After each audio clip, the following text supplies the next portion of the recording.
respectively and appreciate the support of our two governments. Laissez-moi vraiment reconnaître et apprécier le soutien des deux gouvernements ici représentés.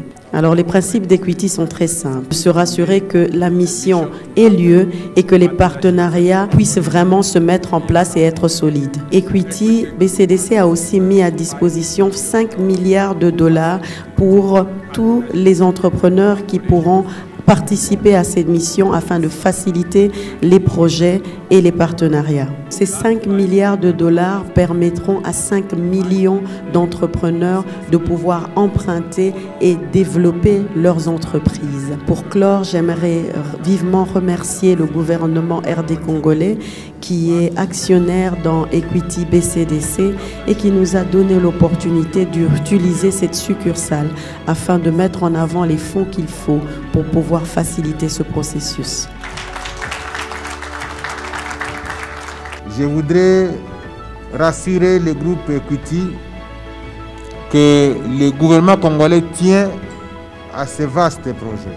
Le rôle de l'ambassade, c'est améliorer les relations entre les deux pays, le Kenya et la RDC. Il y a beaucoup de bonnes nouvelles sur la RDC. Mais on se focalise que sur les mauvaises nouvelles qu'on entend. Est-ce que la presse peut-elle également se focaliser sur les bonnes nouvelles de la RDC?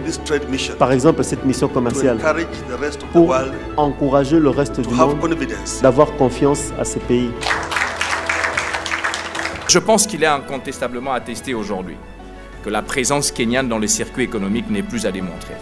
Je parle du secteur bancaire, aujourd'hui Equity, le secteur aérien, d'autres secteurs. Nous avons aujourd'hui 2 avions qui sont dans la flotte aérienne de Congo Airways, qui viennent de Kenya Airways. Mais je voudrais donc ici dire que la présence kenyane n'est plus à démontrer. Et l'ANAPI sera avec les opérateurs économiques à différents endroits que vous serez et à différents moments que vous aurez besoin de nous. Voilà le mot que je pouvais dire en termes de lancement de cette mission commerciale Kenya-RDC 2021. Aujourd'hui, nous venons d'annoncer cette grande mission économique commerciale qui va se dérouler en République démocratique du Congo du 29 novembre au 13 décembre. Cette mission économique va faire venir en République démocratique du Congo 200 investisseurs basés au Kenya qui viendront explorer les opportunités de la République démocratique du Congo. Il n'est un secret pour personne qu'il y a un engagement fort entre d'abord les deux gouvernements. Nous, en tant qu'institution bancaire,